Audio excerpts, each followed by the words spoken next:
Welcome to the HIT podcast, H.I.T, Human Resources, Insurance, and Technology. I'm your host, Toby Kennedy. As we do every week, we are dropping into your feed with what I hope are bite-sized, digestible, well-curated conversations going on in the space. This week's episode will be no exception. This week's episode is brought to you by Montage Insurance Solutions. And without any further ado, I bring on a name you may recognize, friend of the show, Mark Dunahoo. Mark, who is with TruHu, a longtime wonderful sponsor that came to us because we use the product personally. Mark, I just want to say hello and thank you for joining us. I am very glad to be here again. Thanks, Toby. Good to sit down with you today.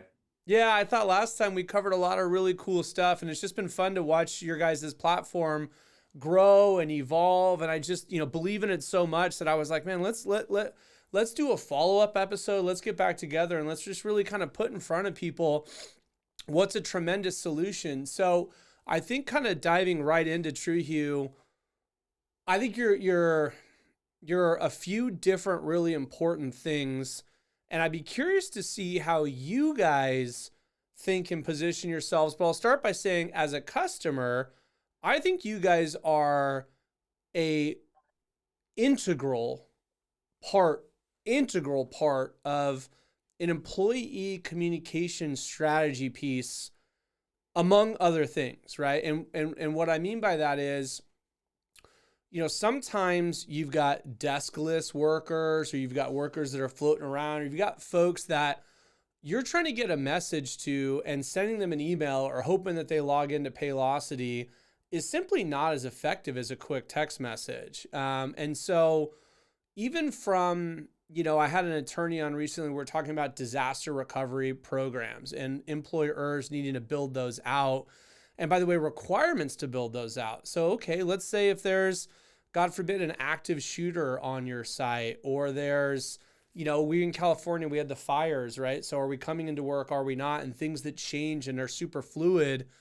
The ability to just hit everybody real quick with a text and say, this is what you need to know in a format that's extremely user-friendly and effective, is maybe a place to start, I think, with what y'all are and what you bring to the table. So I maybe kind of do that as a table set for you on maybe an interesting kind of TruHu classic, and sort of what I think about you guys when you first have the name pop into mind, and maybe to flesh out some of those capabilities and kind of where you're growing, what directions you're going, but maybe just give you a chance to talk a little bit as well. Yeah, no, it makes perfect sense. Where we started as a company was really from how do we service these deskless workers, and that's where texting came in. Kind of a funny stat, actually, as we've grown more and more into the broker world, because a lot of brokers like yourself they're starting to offer more and more services like this. We're learning more about the space. We actually found out this enrollment season, believe it or not.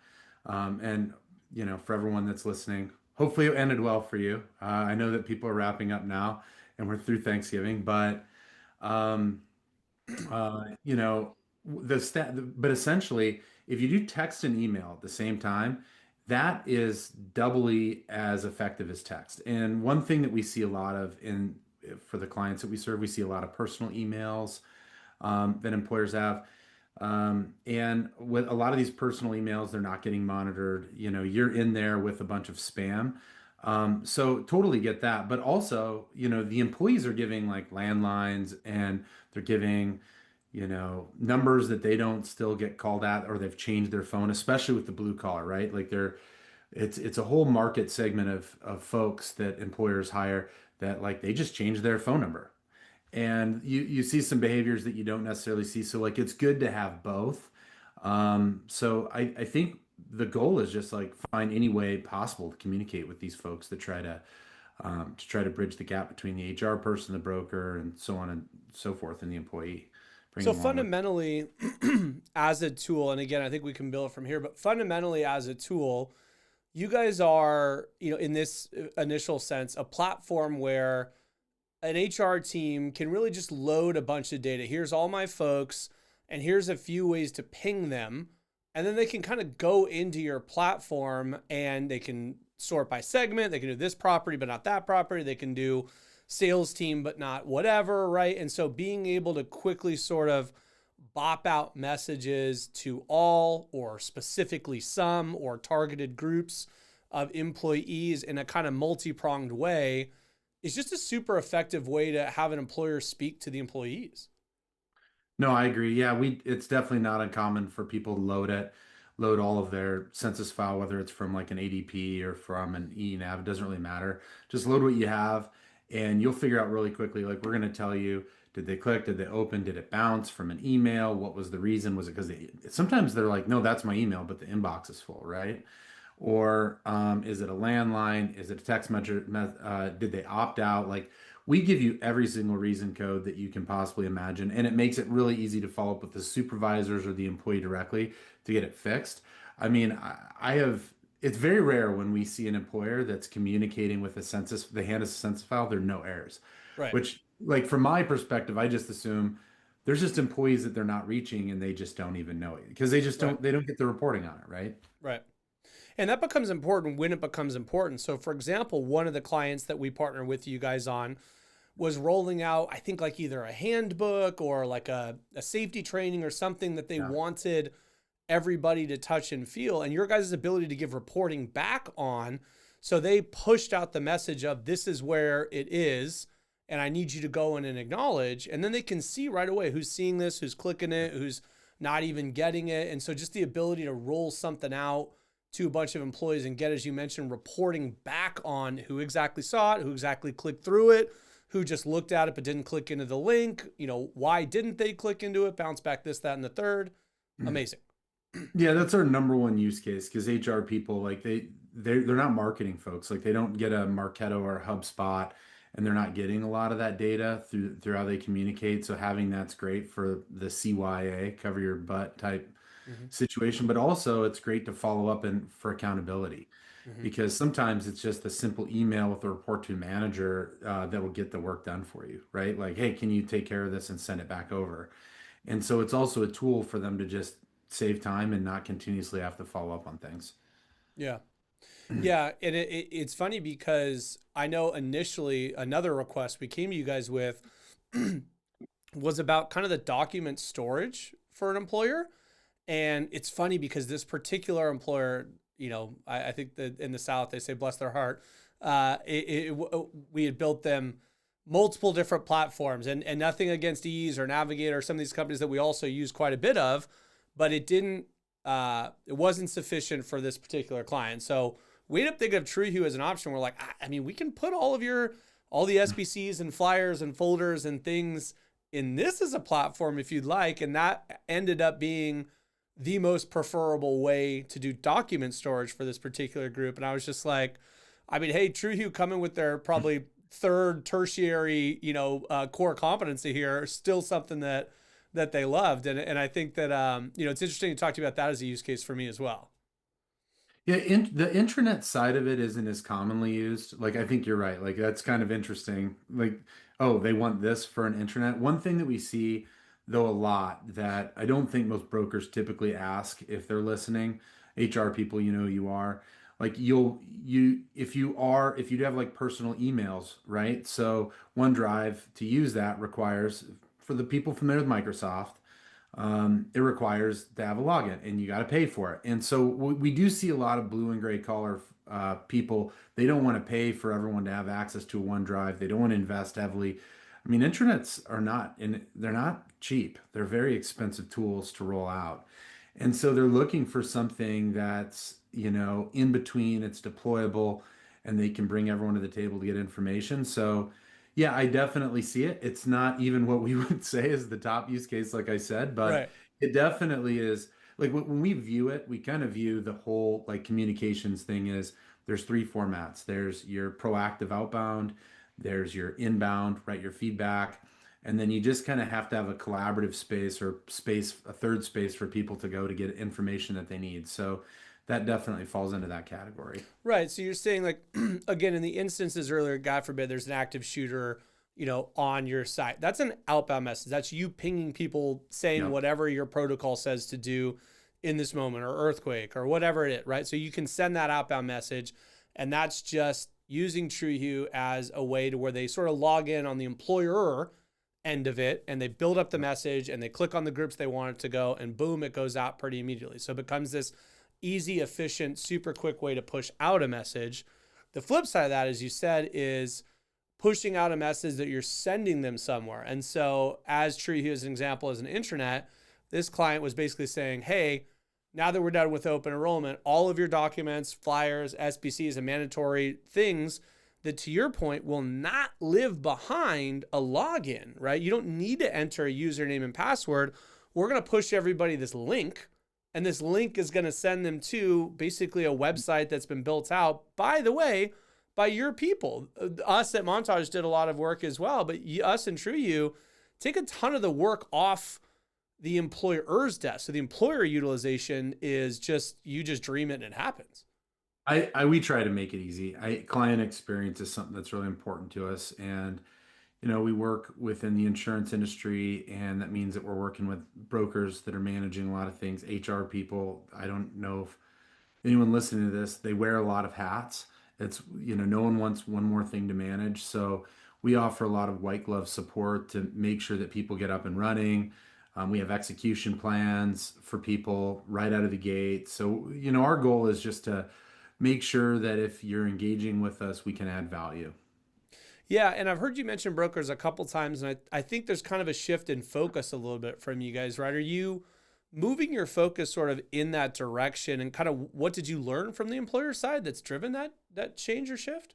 Yeah, so there's definitely a lot of brokers like yourself that are investing in this.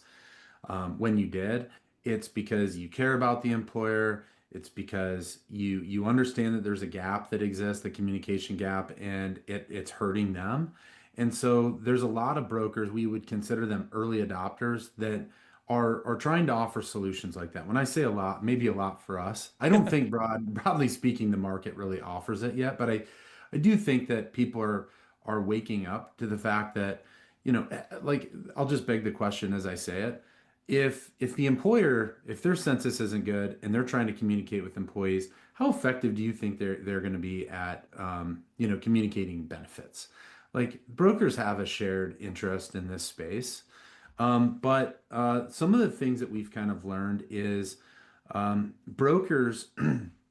We surveyed them. This is a really good example. Is that brokers are kind of changing in they're spending more time in areas that we're interested in. Like, we are very interested in employee comprehension. Do they really understand what they're getting? We're really interested on helping them navigate that with the employer. And we've seen a huge uptick on brokers that are really interested in decision support and personalized experiences for employees. And at the same time, personally, I don't. I see, when I speak to our broker partners, I see more account managers doing work in not the Ben admin system. Like, the employers are asking them to do stuff in your backyard, like maybe Rippling or some other platform that they have, and put the benefits in there and use it directly. And where, if that's the case, where do brokers have a place to educate these employees? So I think just there's a huge demand by the broker to help us create more of these benefit third spaces. There's more of a demand to improve benefit communications through enrollment than what we've had before. And so it's just, our business has kind of started to migrate into that area. Talk to me about the third spaces, and what do you mean by that? Yeah, so, like, for example, if the employer is doing like I'll just use Rippling. They use Rippling. Well, what resources or the tools does a broker have to educate that employer in Rippling, right? Like, how do they do their job? So, like, our benefit site, so we have our products broken down into, just for the people that aren't aware, Pages, which is kind of that intranet portal. It's a microsite builder.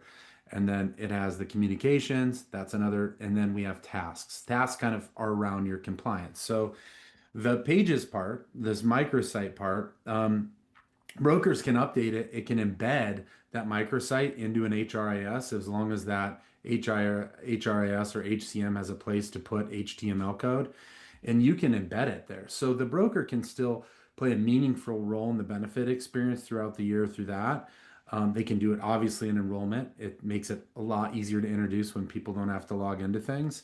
But that can house all the information. You can put links to all the resources and everything in one place. So that third place, that place where the broker and the employer can kind of own together, whereas the benefit admin's kind of for the broker and the human capital management payroll is really for the employer.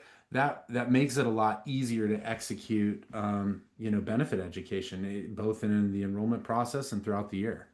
I guess speaking of benefits education, I'm curious because you guys are, in some ways I view you as a tech company. And so AI is constantly coming up. I just wonder, like, do you see AI shaping the future of communications in the insurance industry, decision support? Like, talk to me a little bit about what you guys are seeing from your angle in that regard. For starters, we are a software company. Uh, Yeah. so I think that innovation, I think the good thing about it is innovation is just it's in a boom right now. And I think for the consumers, what it's going to do long term is it's going to make it a lot cheaper to get technology and to use technology because there's a lot more competitors out there. So I think there's some competitive pressures for us, which I think are good for everybody. But on the flip side, I think that there's also tons of opportunity because there's things that we can do now in the insurance industry that we haven't been able to do before. We can tailor things down to the person. We can free up brokers and HR people with a lot of these administrative tasks, and they can spend more time with people, creating meaningful moments with their people. So, um, How do you do I've some of seen, those things? Like dive a little deeper so that people can really see in their mind's eye what you mean when you say those things. yeah, I'll give you an example. So, we're working on a chat bot right now, essentially. So, we went out and we surveyed. We had our sights set on more than 30 brokers, but we got to 30 and we're like, oh wow. And so we asked the top 100, we only interviewed top 100 brokers, and 4 out of 5 people wanted better decision support, support for employees throughout the process. This is a huge buzzword right now. And so, like, we've started integrating artificial intelligence. We're still working on it now, but we have a workable pilot, and it just helps people find information. So if you go put all your benefit information, we can find like simple things like copays, deductibles, different perks about this critical illness plan that make it unique that maybe they should think about. We can answer and surface any of those things just from documents. And that's not like a new technology, but it might have been But it's something that not would not only get, because yeah, I get that people have had chatbots for quite some time now, but yep, the efficacy of a bot being able to field a question, research from documents, and answer you back in a way that feels human it's not new, but it's certainly evolved. This ain't your grandma's yeah. chatbot. No, I agree. And like a lot of stuff like that's going to change, right? So like benefit guides, like we're printing out these benefit guides. Well, like I would ask you this, how many employees do you think read the 40-page benefit guide that HR, and put painstakingly, and brokers like yourself painstakingly put time into? How many of those are actually getting read? And so, our goal wouldn't be to replace something that works, but like it has a purpose. Can we make it better? Can we make it more interactive? And that's where we see a lot of the benefit experience going is more personalized, more interactive.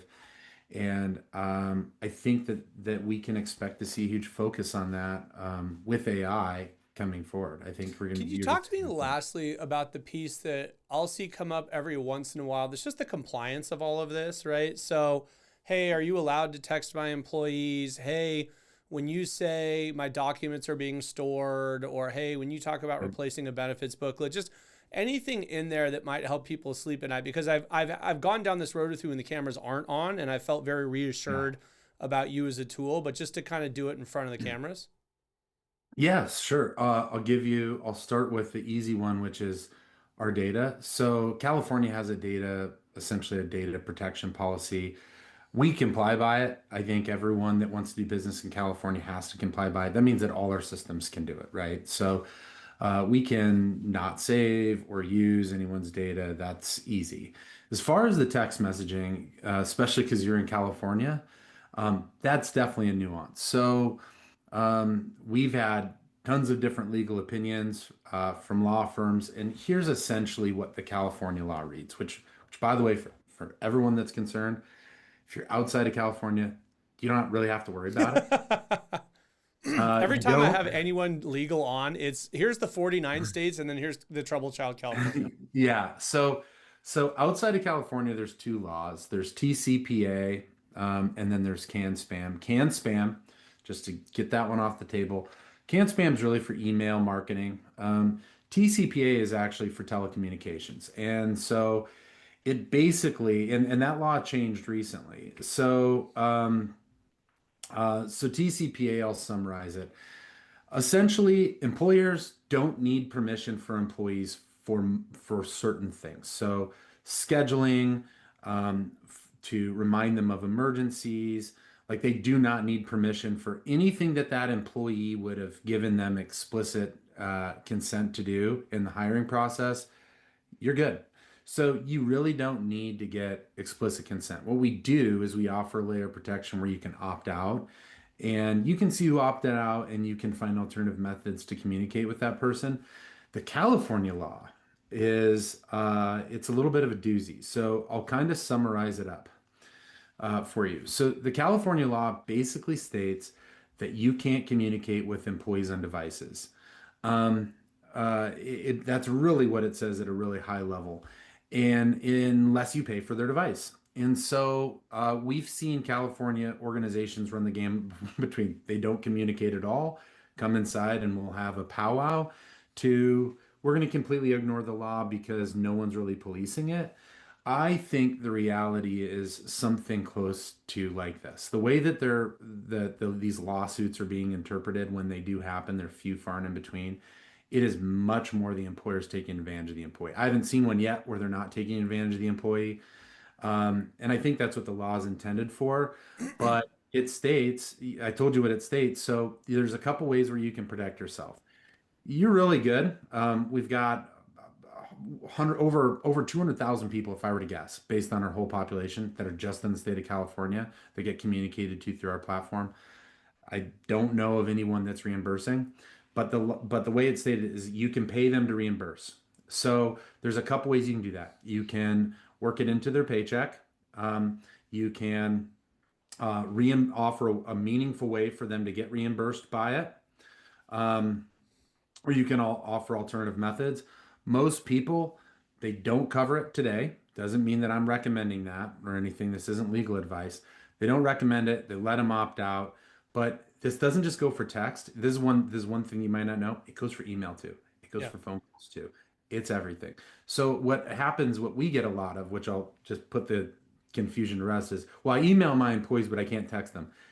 The law is very specific. It's not text, it's all communication. So if you're emailing people, you're already technically, and you're not thinking about this and you're worried about text, well, you're wrong still. So Yeah.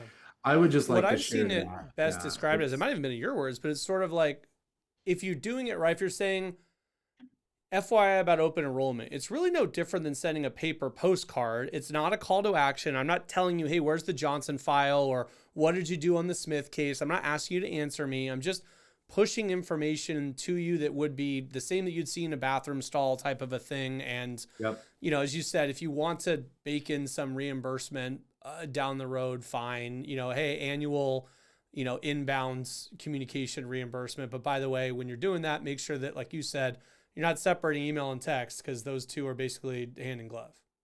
Yeah, it's all communications in California, and I'll just tell you, let your employees opt out. Make it clear it's easy to opt out. It's just for notifications. They can opt back in, and you're good. I mean, I have yet to see anyone get sued for anything like that, and we've been doing this since 2019. Nice. Well, man, I just appreciate you so much and the ability to get in and talk about kind of what's new over there and what you guys have going on. It's really it's a phenomenal platform that our clients use and love, and so it's always great to kind of be able to put this in front of listeners to say, hey, listen, if you weren't aware of this, part of the reason I do the podcast is I sort of joke that one of my superpowers is discernment, right? So I don't get shiny object syndrome. I'm not out here with a different vendor every week. But once in a while, when someone kind of cracks through the noise, is a really meaningful partner. I think it's cool to give heat up some cameras. I appreciate it. Well, thanks for having me on, Toby. Hopefully this was meaningful for everyone, And I hope that their benefit renewal seasons went well if they're still doing it. And we'll catch you on the flip side. Awesome. Thank you so much, man. That's all the time we have for you this week on the podcast. Thank you to our sponsors, Rula, Excel Health, and TruHu, and Montage Insurance Solutions, the guys keeping the lights on around here. We're really blessed to be here. Join us next week. Join us every week. And until next week, make this the best week yet.